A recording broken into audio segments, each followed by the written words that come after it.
Bismillahirrahmanirrahim. Alhamdulillahirabbil alamin wassalatu wassalamu ala Rasulillah wa ala alihi wa ashabihi wa mawalah wa ba'd. Sholihin sholihat, mudah-mudahan kabar Anda selalu baik dan mudah-mudahan puasa, tilawah, kemudian qiyamul lail ataupun tarawih dan berbagai macam ibadah yang Anda lakukan semuanya dicatat sebagai amal soleh di sisi Allah Subhanahu wa taala. Allah Subhanahu wa taala memberkahi Anda dan Allah Subhanahu wa taala senantiasa memberikan terbaik kepada Anda. Baiklah, di kesempatan kali ini kita masih di kajian mutiara-mutiara hadis dari hadis Al-Arba'in An-Nawawiyah. Dan sekarang kita masuk hadis yang ke-12, yaitu Al-Istighalu bima yufidu, menyibukkan diri dengan perkara-perkara yang bermanfaat. Kita masuk hadis dari sahabat Abu Hurairah radhiyallahu anhu. An Abi Hurairah radhiyallahu anhu qala Rasulullah sallallahu alaihi wasallam min husni islamil mar'i tarkuhu ma la ya'nih.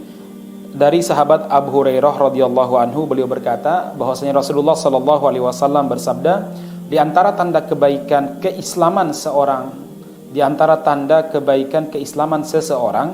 adalah meninggalkan perkara-perkara yang tidak bermanfaat baginya.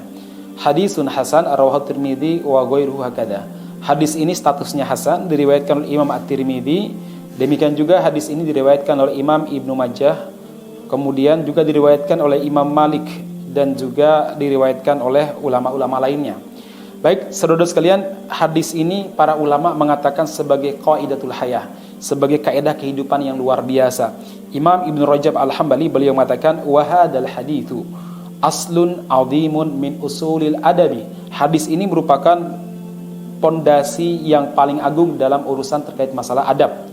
Ma'asyiral muslimin yang mudah-mudahan dirahmati Allah Subhanahu wa taala, hadis ini berbicara terkait tentang adab kita memanfaatkan waktu. Karena waktu itu sangat mahal. Allah Subhanahu wa taala sampai bersumpah dalam banyak ayat terkait tentang waktu. Wadduha, wasyamsi, wallaili. Allah bersumpah demi waktu duha, demi matahari, demi malam, kemudian wal asri, demi waktu asar. Itu menunjukkan apa? Kemuliaan waktu. Sekali lagi, itu menunjukkan kemuliaan waktu, makhluk Allah yang sangat-sangat mahal. Baik, ma'asyiral muslimin, itu poin pertama yang bisa kita ambil. Oleh karena itu, salah seorang ulama yang bernama Imam Ibnu Qayyim Al-Jauziyah Al-Hambali, beliau mengatakan, idha'atul waqti asyaddu minal mauti, li'anna idha'atul waqti taqta'uka anillahi, wad daril akhirati, wal mautu yaqta'uka anid dunya wa ahliha.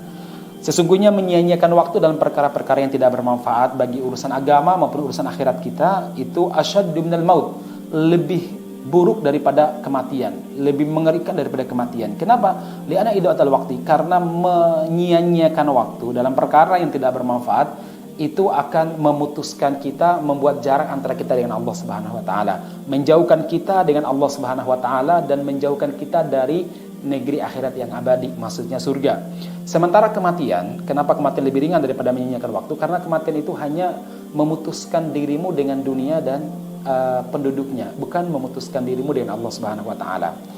Baik, ma'asyiral muslimin yang mudah-mudahan dirahmati Allah Subhanahu wa taala, ini poin pertama terkait masalah begitu berharganya waktu.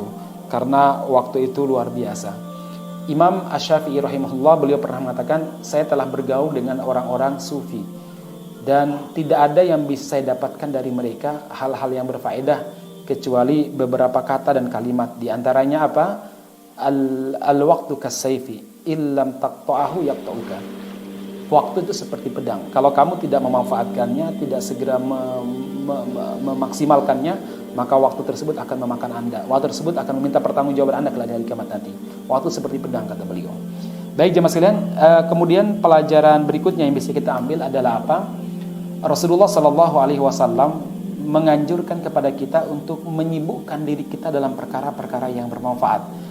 Karena sekali lagi itulah tanda kebaikan keislaman seorang muslim, yaitu apa? Waktunya dihabiskan dalam hal-hal yang bermanfaat, dalam untuk ibadah kepada Allah, sholat, zikir, kemudian untuk bersedekah atau untuk perkara-perkara dunia yang akan menguatkan urusan akhirat kita.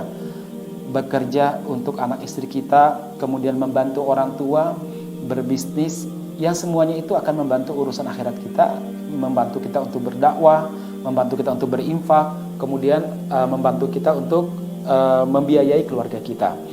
Nah, Rasulullah Shallallahu Alaihi Wasallam pernah bersabda kepada Abu Dzar radhiyallahu anhu, beliau mengatakan dalam hadis riwayat Ibnu Hibban, bihasbi imri'in minasyarri ma yajhalu min nafsihi wa yatakallamu ma la ya'nihi. Cukuplah keburukan seorang itu, ya, bihasbi imri'in minasyarri ma yajhalu min nafsihi. Orang tuh cukup dikatakan buruk ketika dia tidak tahu tentang dirinya, tidak tahu tentang kelemahan dirinya, tidak tahu apa kelebihan dirinya, jadi dia tidak begitu mengerti siapa dirinya. Terus wa yatakallamu fi melayani, dan dia membebani dirinya dalam perkara-perkara yang tidak bermanfaat. Ini termasuk bihasbi imri'in minasyarr, itu tanda keburukan seseorang. Jadi kalau kebalikan daripada tanda kebaikan seorang adalah harus memanfaatkan waktunya dalam perkara-perkara yang bermanfaat, maka sebaliknya tanda keburukannya adalah ketika dia itu melakukan hal-hal yang tidak bermanfaat bagi dia. Dan satu lagi kata Rasulullah SAW, dia tidak mengerti tentang kapasitas dirinya, apa kelemahannya. Kan bisa jadi kan dosa itu terulang-ulang karena orang tersebut tidak tahu kelemahan dirinya. Misalkan dosa pacaran, dosa berbuat zina, dia tidak tahu dan tidak sadar kalau kelemahan dirinya yang paling besar adalah kepada wanita atau godaan wanita. Kenapa dia terulang-ulang untuk menonton film porno, video porno misalkan? Karena kelemahan dirinya sebenarnya pada tontonan. Maka seharusnya dia mengetahuinya. Kalau dia sudah tahu, dia harus menghindarinya. Kelemahan dirinya adalah mencuri, maka seharusnya dia tidak boleh meliarkan matanya melihat barang-barang orang, karena itu kelemahan dirinya. Jadi sekali lagi seorang muslim harus mengerti kelemahan dirinya. Kalau tidak, buruklah akibatnya. Jemaah sekalian, yang mudah-mudahan dirahmati Allah Subhanahu wa taala, dalam riwayat Anas bin Malik radhiyallahu anhu, dan hadis ini dinukil oleh Imam At-Tirmidzi dalam sunannya, disebutkan tuwfiya rajulun minas sahabah faqala rajulun abshir bil jannah faqala Rasulullah awala tadri fala'allahu takallama fi ma la ya'ni au bukhlin bima la yankusuhu. Ketika ada salah seorang sahabat dari sahabat Nabi Muhammad SAW meninggal, maka ada salah seorang sahabat memuji begini,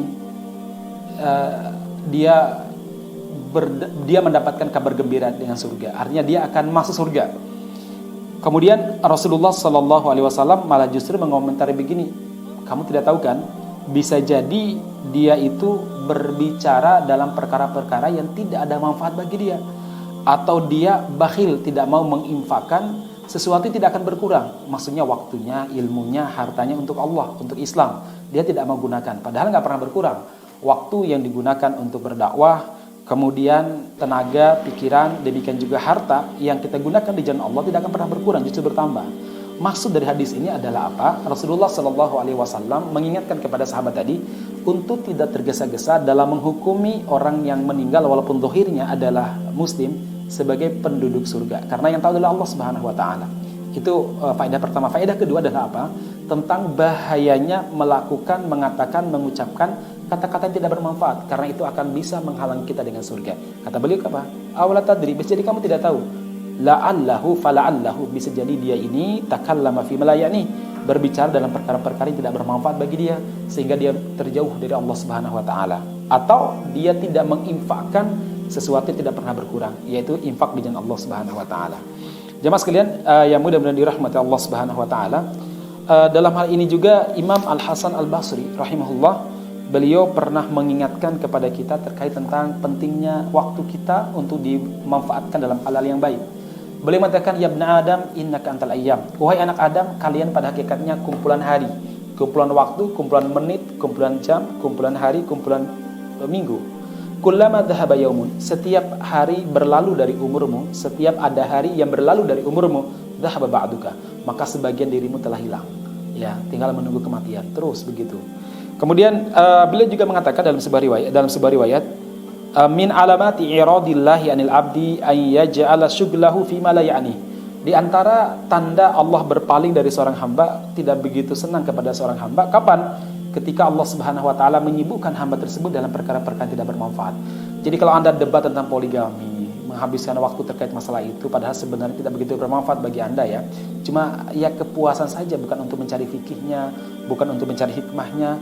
Saya khawatir itu tanda Allah Subhanahu wa taala tidak senang kepada Anda. Kalau Anda debat tentang urusan politik di mana Anda misalkan tidak begitu memahaminya dengan baik, ilmu politik, ya hanya memuaskan keinginan dan syahwat berbicara saja, saya khawatir itu bagian daripada tanda Allah Subhanahu wa taala menjauh dari kita. Apalagi kalau berbicara dusta, apalagi menyerang Islam, apalagi mencemarkan kehormatan Islam, kehormatan umat Islam, atau mungkin mencemarkan kehormatan syariat. Itu tanda Allah Subhanahu wa taala murka kepada orang tersebut. Saudara sekalian yang mudah-mudahan dirahmati Allah Subhanahu wa taala, ini beberapa hal yang bisa kita ambil kesimpulan dari hadis yang baru saja kita bacakan tadi, bahwa di antara tanda kebaikan keislaman seseorang adalah dia tidak akan melakukan dan mengatakan perbuatan, perkataan yang tidak bermanfaat bagi dia. Barakallahu fikum ajmain. Assalamualaikum warahmatullahi wabarakatuh.